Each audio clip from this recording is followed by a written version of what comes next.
The battlefield silenced. The sky was red. Not the red of sunset, but the red of fire and smoke.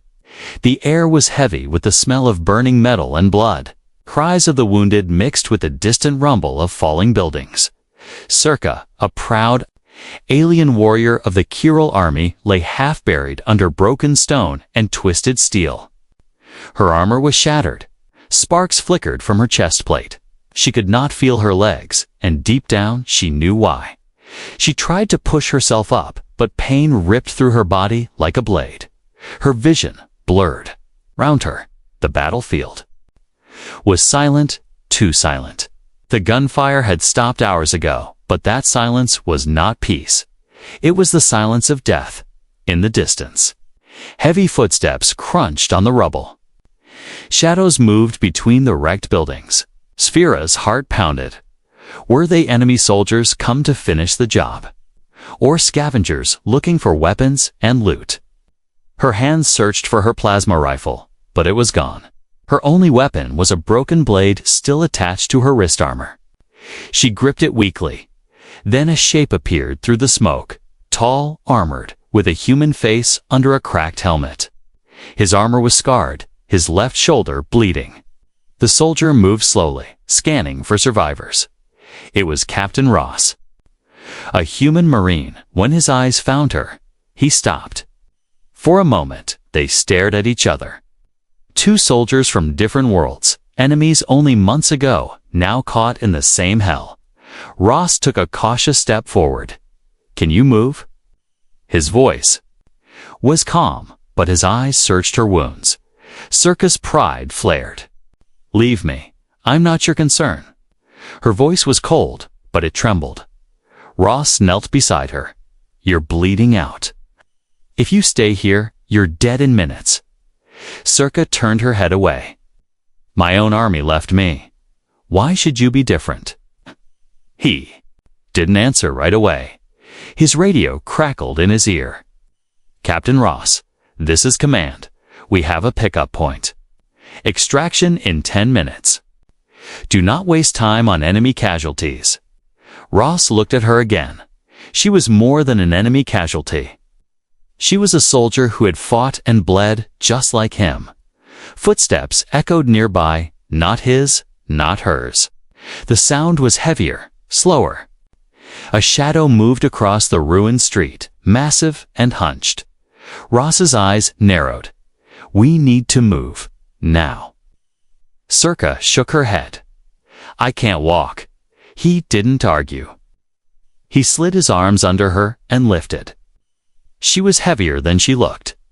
Her armor still carried the weight of battle. He gritted his teeth and started moving through the wreckage. The shadow followed. A low growl rolled through the smoke, deep and unnatural. Ross didn't look back. He pushed forward, stepping over debris, ducking under collapsed beams. Circa's breath was shallow against his chest. "Why are you doing this?" She asked weakly. "Because leaving someone to die isn't human," he said without slowing. A sudden crash exploded behind them. Something huge had landed on the street. The ground shook. Ross finally turned his head and saw it. It wasn't a soldier. It wasn't even human. A war beast, 8 feet tall, armored in bone plates, eyes glowing like molten fire. It sniffed the air and let out a roar that echoed across the ruins. Ross tightened his grip on Circa. "Hold on." The beast charged off behind a wrecked transport vehicle, feeling the ground shudder as claws ripped into the metal. Sparks flew. The beast slammed against the wreck, forcing him to back away fast. He ducked into a half-collapsed building. Weaving through broken walls, the beast's roar close behind. Dust fell from the ceiling with every step. Circa's eyes met his. "You'll never make it." "Leave me." "Not happening," he growled.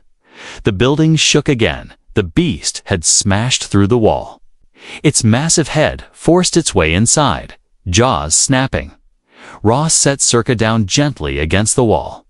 He drew his rifle. The magazine was nearly empty. One look told him he had maybe 6 shots left. The beast lunged, Ross fired. The first 3 rounds hit its chest, bone armor cracked but didn't break. The 4th hit its eye, making it roar in pain.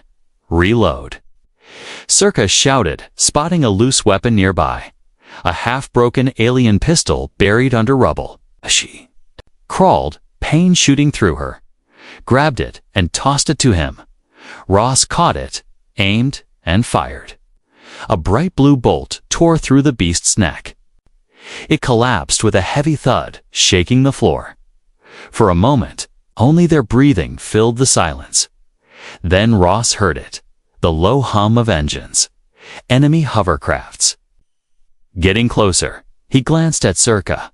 We're not out of this yet. She managed a faint, almost mocking smile. I didn't think we would be. Through the cracks in the wall, Ross saw 3 enemy patrols moving in formation. They were heading straight for the building. He tightened the straps on his rifle and lifted Circa again. Stay awake. We've got more running to do. Outside, the hovercraft engines grew louder. The war wasn't over. Not for them. Asterisk, asterisk. Orders be damned, the building walls shook as the hovercrafts drew closer, their engines humming like angry wasps. Outside, the red sky still boiled with smoke and dust. Ross tightened his grip on Circa, shifting her weight so he could carry her more easily.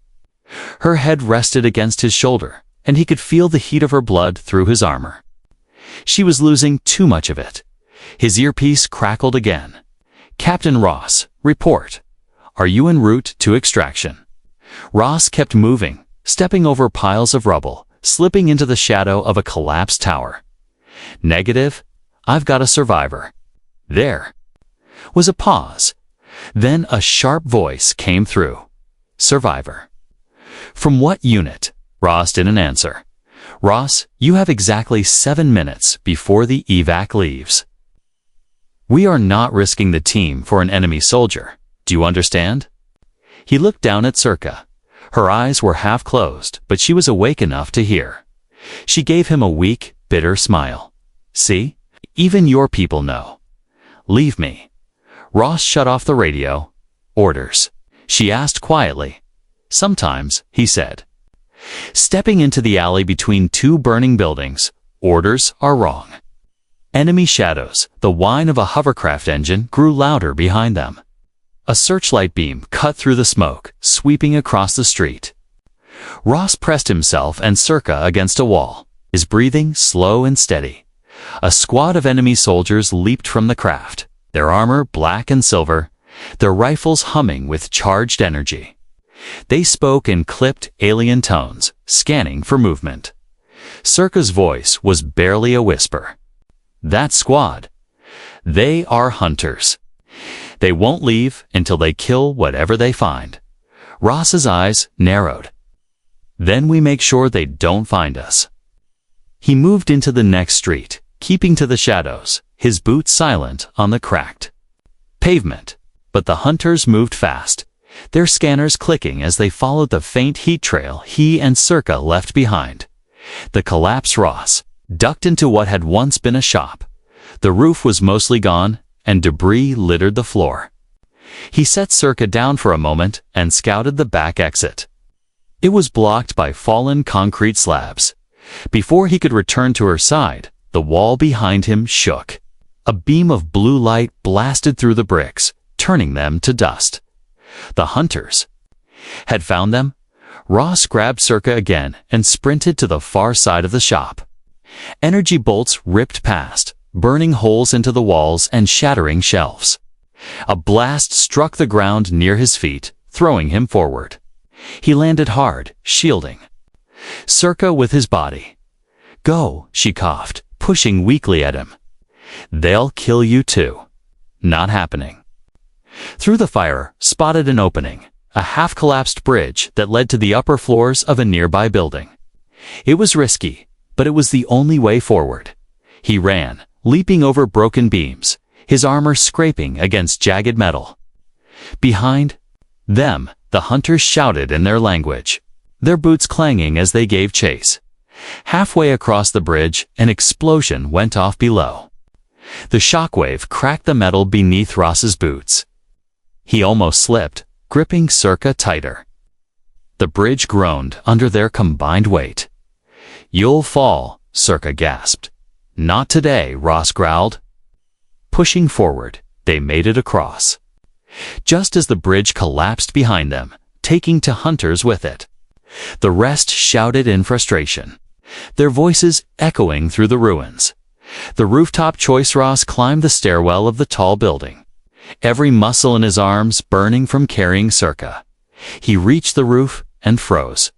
From here, he could see the extraction point far away, a small clearing where a single transport ship waited. But between him and that ship were 3 more hovercrafts and at least 24 soldiers. His earpiece buzzed again. "Ross, final call. Extraction in 3 minutes.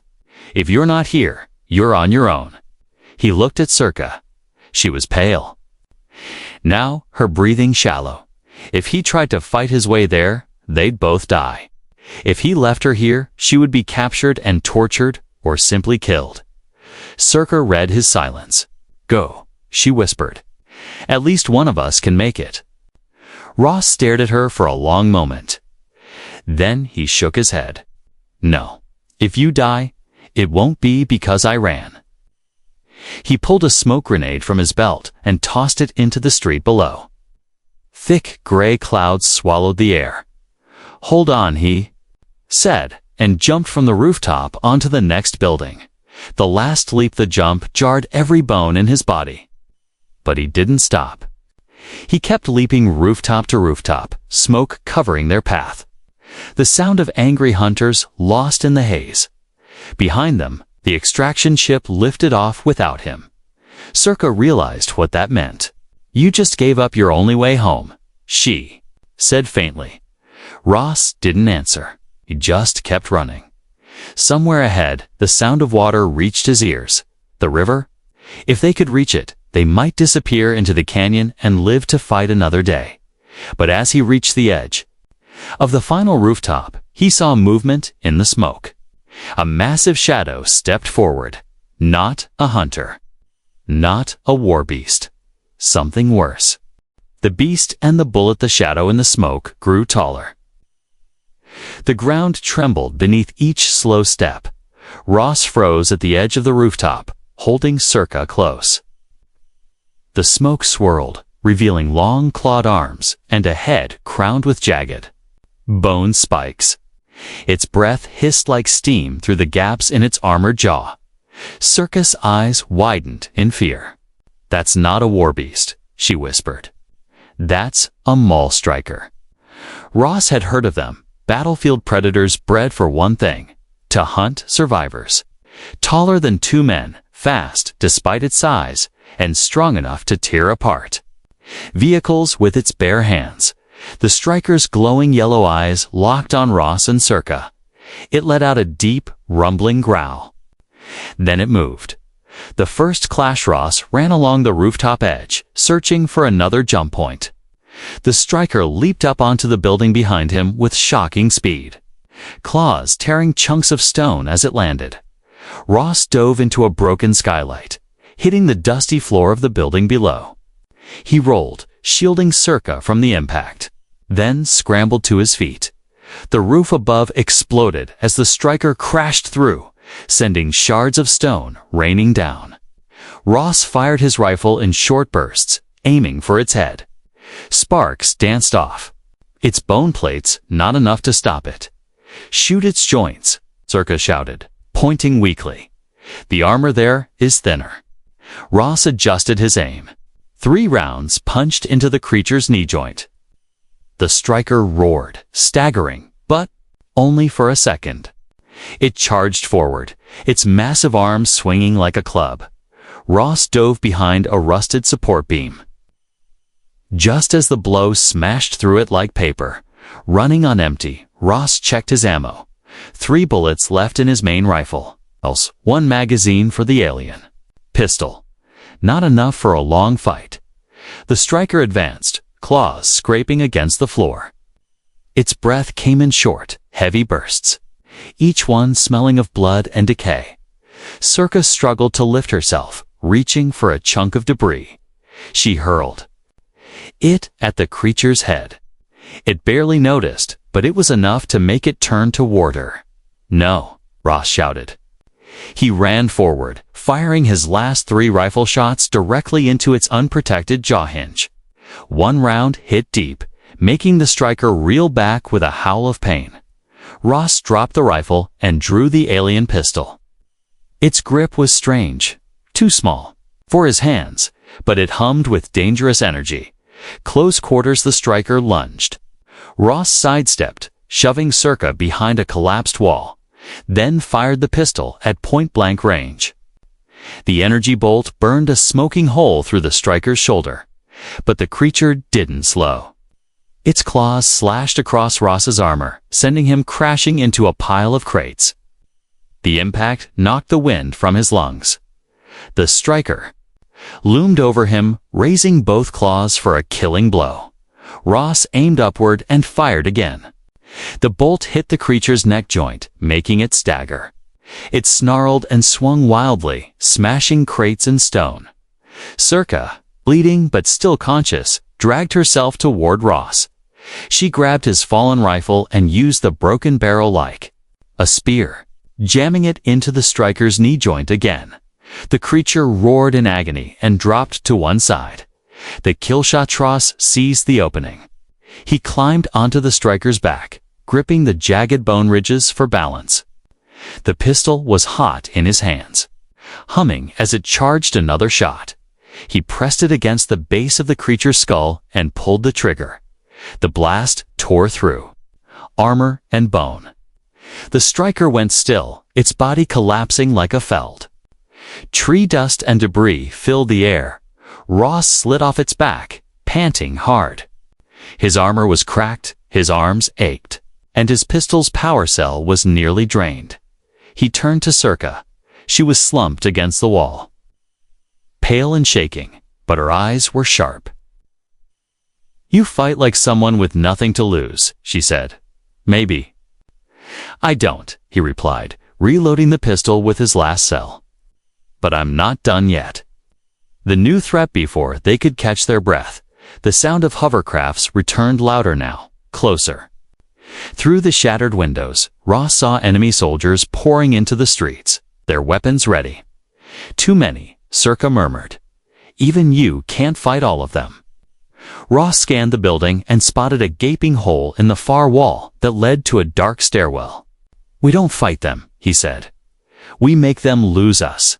He lifted her again, heading for the stairs. The sound of boots and alien voices echoed behind them. As they descended into the darkness, Circa spoke softly. "You realize, the more you protect me, the more they'll hunt you." Ross gave a faint, humorless smile. "Let them try." The stairwell trembled with the sound of enemy soldiers closing in. But somewhere, deep below, a faint rumble hinted at another danger. Neither of them had faced yet.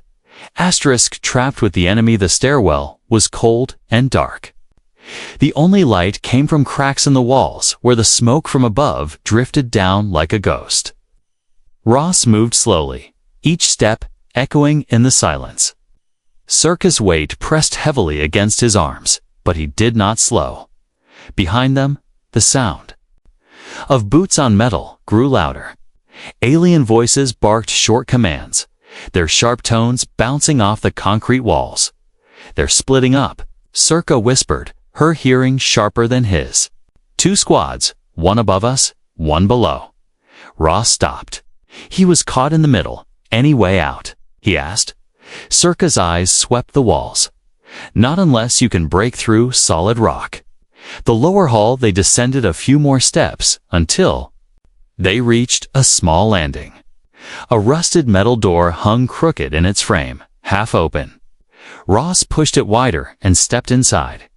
It was an old storage hall, rows of crates stacked to the ceiling. Dust thick in the air. The place smelled of oil and rust, with faint traces of old food rations long gone stale. Ross set Circa down gently against a crate. Stay low. Don't make a sound. Circa looked at him. You're going to fight. I'm going to make sure they look for us in the wrong place. Hunters in the dark, the first squad entered the stairwell above, their boots clanging on the metal steps. Ross crouched behind the door, pistol ready. The beam of a searchlight swept the hall. Ross slipped further into the shadows between the crates. 3. Soldiers moved into the room, their rifles scanning. Their armor gleamed faintly in the dim light, black and silver like the ones from before. Ross waited until the first soldier passed his hiding place. Then he moved, fast and silent. His arm locked around the alien's neck, pulling him into the dark. A muffled struggle, a snap, and the body went limp. He eased it to the ground and took the soldier's rifle. The other two turned at the sound, weapons raised. Ross fired once. The bolt took the first in the chest. The third returned fire. Energy blasts scorching the wall beside Ross's head. He dropped behind a crate, firing blind until the soldier fell. Closing in, Ross returned to Circa, his new rifle humming in his hands. We need to move. More are coming. But as they stepped back into the stairwell, alien voices rose from below. A second squad was already on the way up. Ross pulled Circa into a side passage, a narrow maintenance tunnel that ran parallel to the stairs. The ceiling dripped with water, and the floor was slick. They moved in silence until they reached a dead end. A heavy steel door blocked their path. Ross tried the handle, locked. He slammed his shoulder into it twice, but it didn't budge. Circa leaned back against the wall, breathing heavily. They'll be here in seconds. Ross scanned the tunnel. Nowhere to hide. No other exit. A desperate plan Ross placed Circa on the ground and pulled a small charge from his belt. His last explosive. He set it on the door. When it blows, we run through. Don't stop. And if it doesn't open, Circa asked. Then we fight right here. The sound of boots thundered. Closer. Shadows stretched along the tunnel walls as enemy soldiers rounded the corner. Ross hit the detonator. The charge exploded, shaking the tunnel and filling it with dust. The door flew open, revealing another hall beyond. Go, he shouted, lifting Circa and charging forward. The bunker, they burst into a wide underground chamber. Old computer terminals lined the walls, their screens dead. A single overhead light flickered weakly. Ross set Circa down and quickly scanned the exits. Only one, the door they had come through. They were trapped. Circa's voice was calm, almost too calm. This is a killing box. They'll throw grenades in and finish it. Ross crouched beside her, checking his weapons. The stolen rifle had half a charge left. His pistol was nearly empty. We'll make it expensive for them, he said. Footsteps in the silence, the enemy voices stopped outside the door. The silence was worse than the noise. Ross's finger tightened on the trigger. Then came the sound, not a grenade pin, not a rifle charge. Just slow, deliberate footsteps. A figure stepped into the light. It wasn't one of the soldiers. This one was taller, broader, his armor marked with crimson stripes. A commander dot behind him. More soldiers filled the doorway, but none entered. The commander studied Ross, then Circa. His voice was deep and cold. So this is the human who refuses to die, and the traitor warrior who fights beside him. Circa stiffened. I am no traitor. To the Curel, you are, the commander said. And to us, you are nothing. He raised his hand. Soldiers leveled their rifles. Ross stepped in front of Circa. You'll have to go through me. The commander's mouth curled into something between a smile and a snarl. That was the plan. The rifles powered up. The room filled with the hum of deadly energy. The long night, the hum of charged rifles filled the air like the sound of angry bees. Every soldier in the doorway had their weapon aimed at Ross. The commander stood in the center, unmoving, his crimson-striped armor catching the flicker of the weak light overhead. Circa's breathing was shallow behind Ross. She could not stand. She could not fight. And Ross knew if he fell, she would be dead before she hit the floor. The commander finally spoke, his voice calm, almost conversational. "You have two choices. Human, leave her and live, or stay and die beside her." Ross didn't move. His finger rested on the trigger of the stolen rifle. "I don't do choices like that." The commander tilted his head slightly, as if studying some strange insect. "You think this is bravery? I call it stupidity." "Maybe," Ross said, "but it's my kind of stupid." The commander's lip curled in amusement. "Very well." He stepped back. "Make this interesting for me. A deadly game instead of firing." The soldiers held their ground. Two broke off and moved to either side of the doorway, sealing the only exit. The commander took a step into the room, his heavy boots echoing on the metal floor. "You've been running all day, human. You've fought beasts. You've evaded hunters. And yet, here you are. Trapped. Tell me why waste all of that effort?" On her, he gestured at Circa. Ross's answer was simple. "'Cause she's not the enemy I came here to fight." Circa's eyes flickered with something Ross couldn't quite read. Gratitude, maybe, or disbelief. The commander let out a low chuckle. "So you protect her, because you can. Noble, but nobility will not survive the night. The first wave, without warning." The soldiers in the doorway surged forward. Ross fired, the stolen rifle spitting blue bolts into the lead attackers. One fell, another stumbled back, but more took their place. Ross dove behind an overturned table, the impact of enemy fire splintering its surface. Sparks flew as stray bolts hit the old computer terminals, sending bursts of light through the dark room. Circa, despite her pain, dragged herself toward Ross. Grabbing a piece of shattered metal from the floor, "They get too close, I'll fight," she said. Ross glanced at her and shook his head. "If they get that close, we're already dead." Holding the line, the fight became a rhythm. Ross fired short bursts, ducked behind cover, reloaded, then fired again. The soldiers advanced slowly, taking cover behind crates and broken furniture. The room was filled with the acrid smell of burnt metal and ozone. One soldier tried to flank them from the left. Ross dropped him with 2 shots.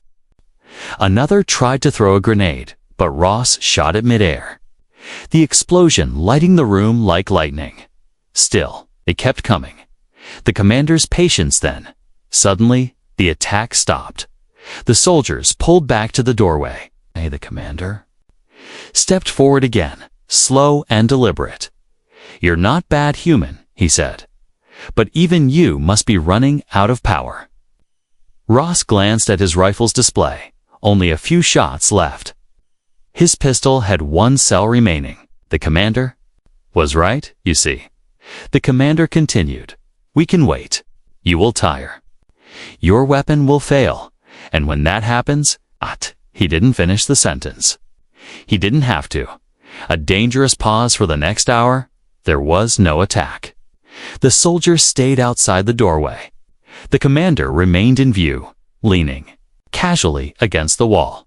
He spoke every so often, taunting Ross, probing his patience. Circa whispered to Ross when the commander's voice was low.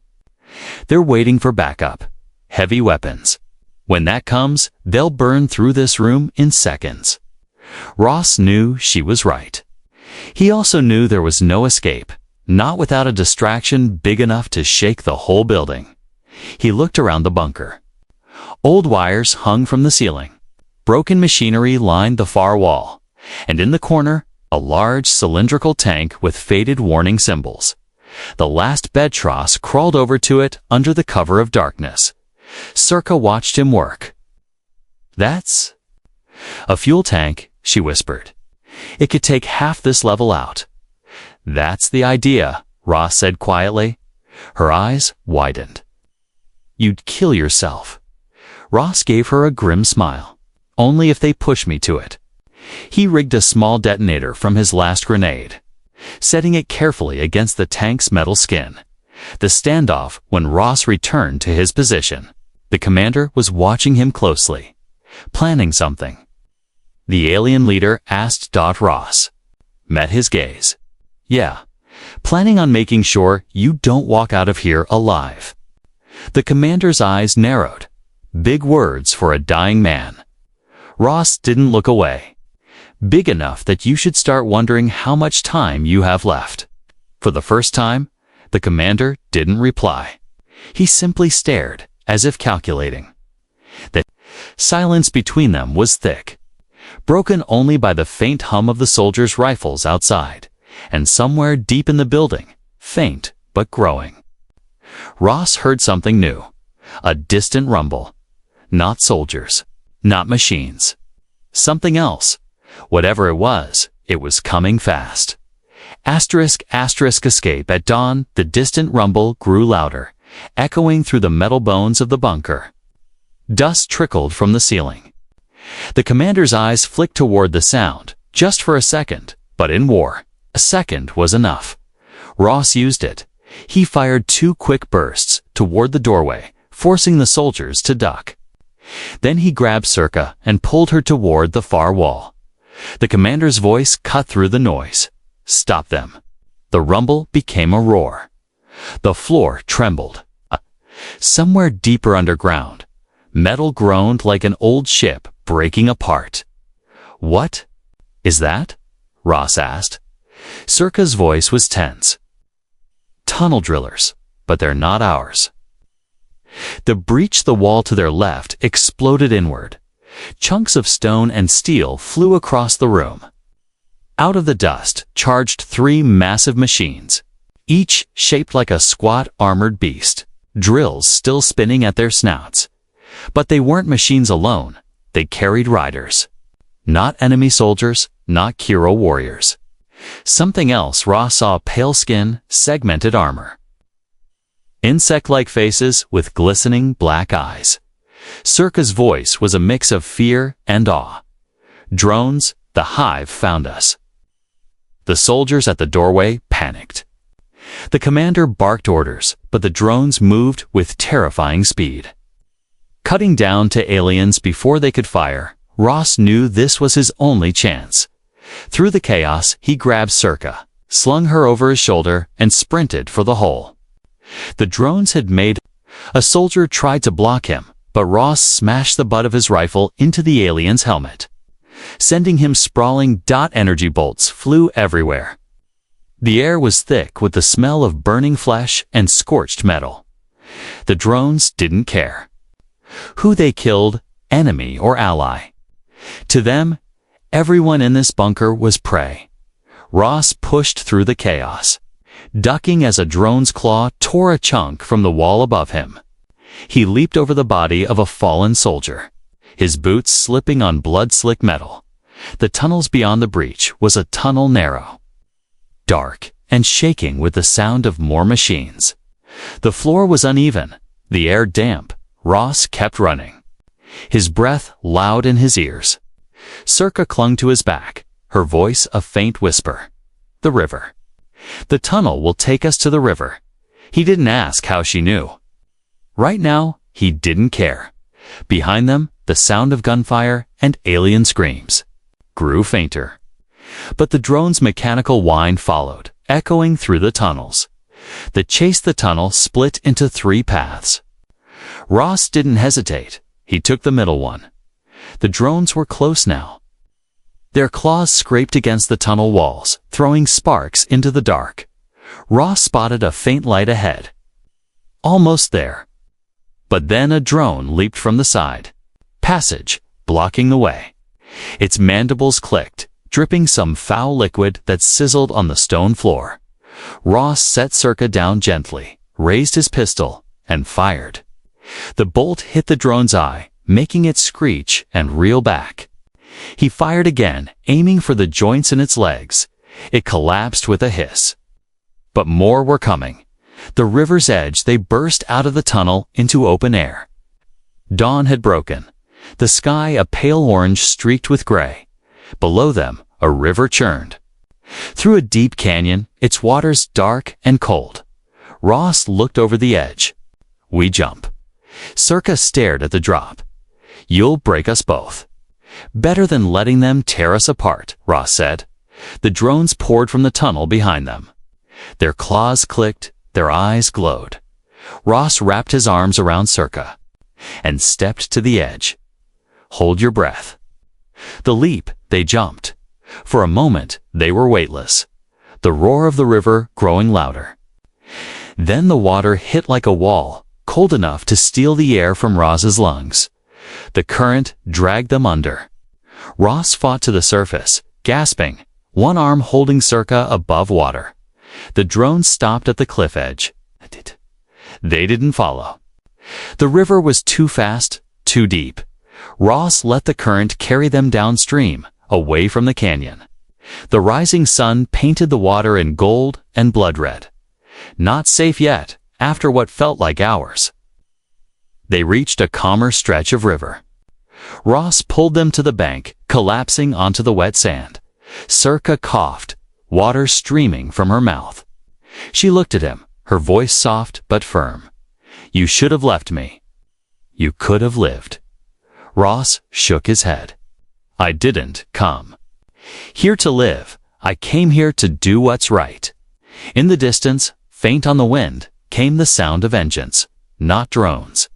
Not the enemy. Reinforcements, but whose? Ross tightened his grip on his pistol. The long night was over.